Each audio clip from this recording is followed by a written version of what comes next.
It was barely light. Something in the morning, sprinklers ticking like a slow clock. Steam coming off my mug because I microwaved the coffee twice, and when I opened my front door there, she was our HOA president. Crouched like a teenager with a carton of eggs, arm cocked, face set. And I swear the first one missed my cheek by a foot and burst on my welcome mat in a yellow star. I never ordered, and I just stood there in my robe thinking, is this real life? Is this what rules? Our rules looks like at dawn, because yeah, that happened. And it set off a week where every neighbor had a front row seat to what power without control really is.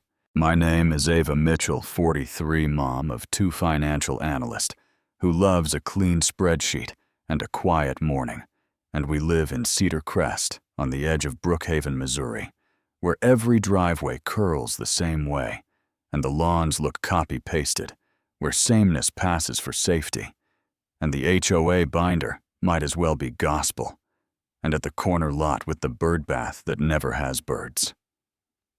That's where Patricia Klein lives, the woman who smiles without blinking and says standards like, it's a prayer. You know what I mean.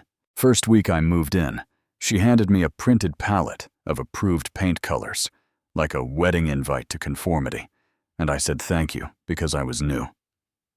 Then the letters started showing up, folded neat with photos and fines, tulips too bright for the taste, police trash can visible for 17 whole minutes, wine chimes listed as distracting, which made me laugh because who finds the wind? But when I asked for clarification, it wasn't cute anymore. I showed up to the meeting at the swim club with a binder and a calm voice. I asked, what harm are tulips doing? Why aren't the penalties proportional? Why are paint swatches treated like a crime scene? And Patricia gave me that frostbite smile and said, rules are rules. If we allow one exception, the neighborhood falls to chaos. And I said order without fairness isn't order at all. It's fear. The room. Did that quiet ripple thing people do when they agree, but don't want to be seen agreeing. And from that night on, I was on her list. I could feel it. A week before the egging, I got a letter that said comply or reconsider your place here, and I taped it inside my binder, because receipts matter when people pretend their tone was polite. So when I heard that soft pap on wood in the gray before sunrise, I knew in my bones. It wasn't a branch. I slipped on my robe, bare feet on cold tile, peeked through the peephole, and there she was, vest zipped, chin lifted, egg in hand like a tiny grenade. And when I opened the door, she worked like a kid caught with a slingshot, then doubled down. Because pride does that. And I said, what on earth are you doing, Patricia? And she said, you think you're better than everyone, always questioning, always challenging me. And I said, you're egging my house because I asked why. And she said, people like you don't belong here. And boom. It wasn't about flowers anymore. It was about the part nobody writes in policy emails. Across the street, Gerald shuffled out in pajama pants with his phone up. No commentary, just record, and suddenly, time got syrupy. I could hear the sprinkler spit. I could feel the damp in the air. I could see her hand shake, but her chin stayed iron. She lifted another egg. I said, put the eggs down. My voice went low, the way it does when I'm trying not to give a moment more oxygen than it deserves, and she snapped, you don't scare me, which was the first honest thing she'd said all morning. She threw again. I shifted a hair and let the egg miss my shoulder and explode against the siding, and the neighborhood gasped like a sitcom. Audience curtains twitched. The show had begun, whether I liked it or not. Here's the twist. Most people didn't know until later, I've had a black belt since I was a teenager, not because I'm trying to be a superhero, but because I wanted to stop shaking when people got loud. My sensei said, "Power without control is a tantrum, and control without courage is a cage, so learn both or learn nothing." So even barefoot in a robe, my feet knew where to go. My shoulders knew how to drop my breath, knew how to keep me in my body. And I told her one last time, "Put the eggs down." And she didn't, because pride hates to hear no.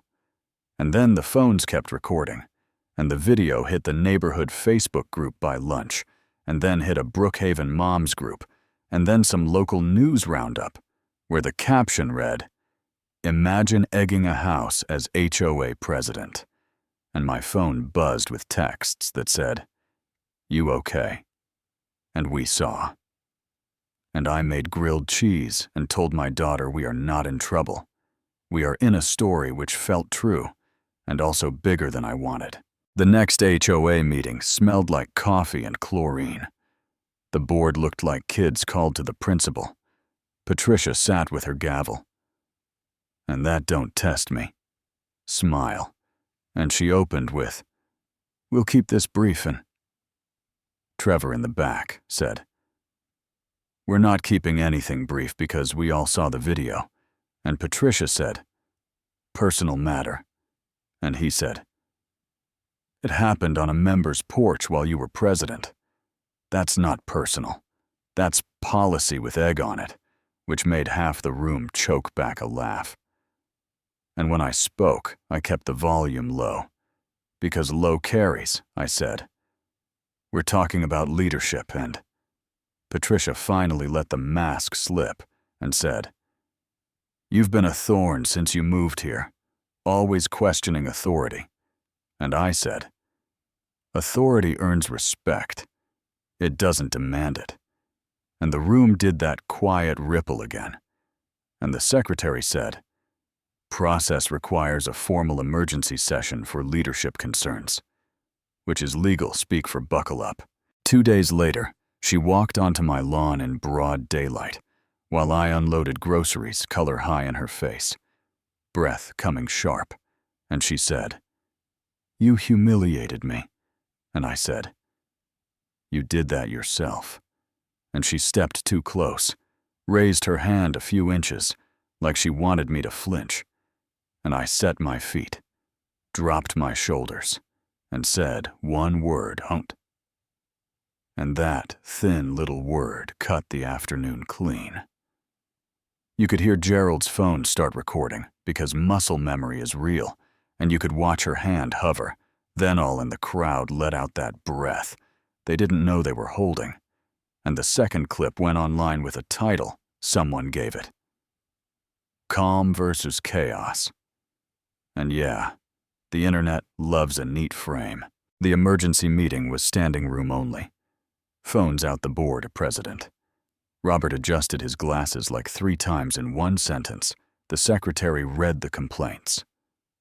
Patricia said everything was out of context, and that I provoked her, and that without her the neighborhood would collapse into disorder. And then Cynthia stood up from the back and said, "You fined me when my son left his basketball hoop in the driveway for one weekend," Janice said. "You taped a note to my wreath in November, telling me to remove it until the approved date." Trevor said, "You fined me $200 for leaving my grill by the garage for a single day." And all those stories that used to live in private finally came out like birds after a storm. And when it was my turn, I didn't give a speech. I held up a clear folder and showed 3 things. A photo of my egg-splattered mat, a printout of her email that said, "Comply, or reconsider your place here," and a fine for my kid's bike being visible for 14 minutes on a Saturday. And I said I pay dues to live in a community, not to be managed into silence. I want fairness, not chaos. Repair, not revenge. And the fluorescent lights hummed like electricity under our feet. The bylaws say, when community confidence is damaged, a removal vote is allowed. So they called it hands went up by street. The tally wasn't close, Robert said. The motion pass is effective immediately. Patricia Klein is removed as HOA president, and the gavel fell like a full stop at the end of a sentence that had run on too long, and nobody cheered. Really? It sounded more like a neighborhood finally exhaling. I walked home under porch lights past trash cans tucked away, like secrets sat on my steps, and let the quiet be quiet. My daughter asked, "Did you win?" And I said I didn't lose myself, which is the best I can ask for on a Tuesday. And neighbors waved longer than usual. Someone slipped a note that said, "We're with you." And for the first time in weeks, I slept like a person who didn't have to prove her right to belong. If you need the neat ending, here it is. We removed a bully, and the street felt lighter. But if you want the truth, it's messier. The bylaws still have nonsense in them. Some folks still think I caused trouble instead of revealing it. Some people will always prefer silence because it looks like peace. And yet I do it again the same way, because control is louder than chaos.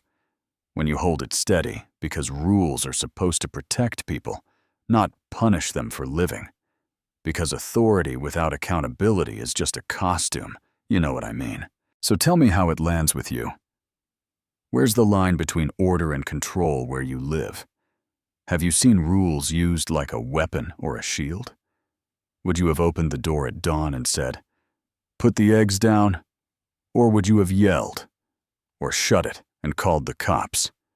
Drop your take in the comments. Argue with me if you need to share your own story about the time someone mistook power for permission. And if this hit home, like the video, subscribe for more real stories, told the way they felt, and tell me where you're watching from, so I can say hi in the replies.